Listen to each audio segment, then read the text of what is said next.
Purposely. Your life, God's purpose. Listen at purposely.com. Can you think of a time when you used a situation to your advantage to satisfy your greed? I was totally that kid who sweet-talked my way into getting what I wanted. I would beg and cajole, and I would not let the subject go until I got what I asked for, or at least I got a very firm no. For example, once at a sleepover, oh my gosh, I'm embarrassed to say this. I kept talking about a friend's small bottle of perfume. I remember it was CK1 Calvin Klein. I kept commenting on the size and the pretty scent, and I just did not let it go until she ended up offering it to me, probably so annoyed at that point. Now I look back and it feels supremely embarrassing. What I had wasn't enough. If I was given the opportunity, I would bully my way into more. One person in the Bible used a position of power to get what he wanted, and it led to tragedy upon tragedy. By the way, I'm Jen. That perfume story is 100% true, and this is the Bible for busy people. God had warned the Israelites what would happen if they got the king that they asked for in 1 Samuel chapter 8, which is in itself a sign of Israel's greed. They wanted a king so that they could be like other nations around them. God's protection was not enough for them. Samuel warned them that a king was going to take the best of everything for himself. He would force the people to work for him, but Israel still insisted. They did not relent, and finally God gave them a king in Saul. However, Saul disobeyed God, God rejected him as king, and then David became king, which is where our story picks up. In 2 Samuel 11, we see David take full advantage of that stature as king. In verse 1, it says, "In the spring, at the time when kings go off to war, David sent Joab out with the king's men and the whole Israelite army. They destroyed the Ammonites and besieged Rabbah, but David remained in Jerusalem." One evening, David got up from his bed and walked around on the roof of the palace. From the roof, he saw a woman bathing. The woman was very beautiful, and David sent someone to find out about her. The man said, "She is Bathsheba, the daughter of Eliam and the wife of Uriah the Hittite." Then David sent messengers to get her. She came to him, and he slept with her. Now she was purifying herself from her monthly uncleanness. Then she went back home. The woman conceived and gave word to David, saying, "I am pregnant."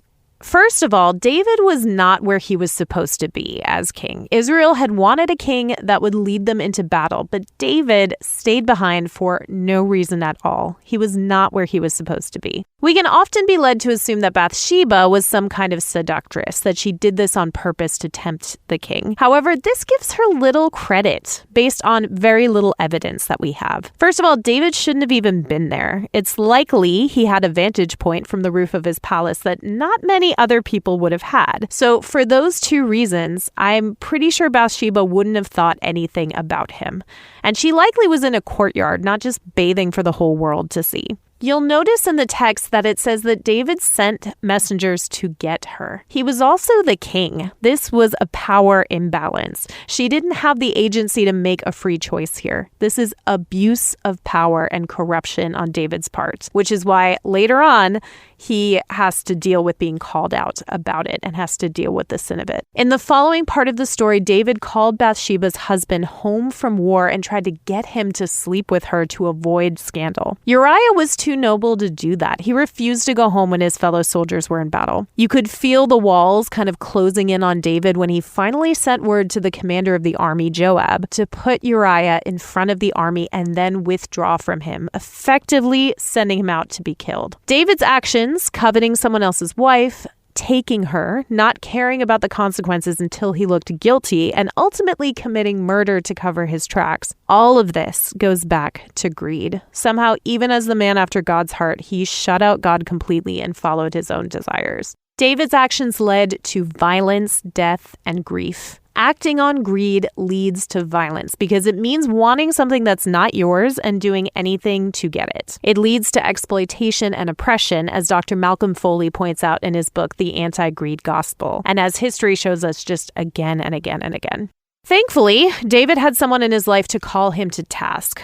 We see it in the prophets throughout the Bible, and through God's grace, we have people like this today, people who challenge us in our sin and call us to do better. And we see that in 2 Samuel chapter 12, verse 1. It says, the Lord sent Nathan to David. When he came to him, he said, there were 2 men in a certain town, one rich and the other poor. The rich man had a very large number of sheep and cattle, but the poor man had nothing except one little ewe lamb he had bought.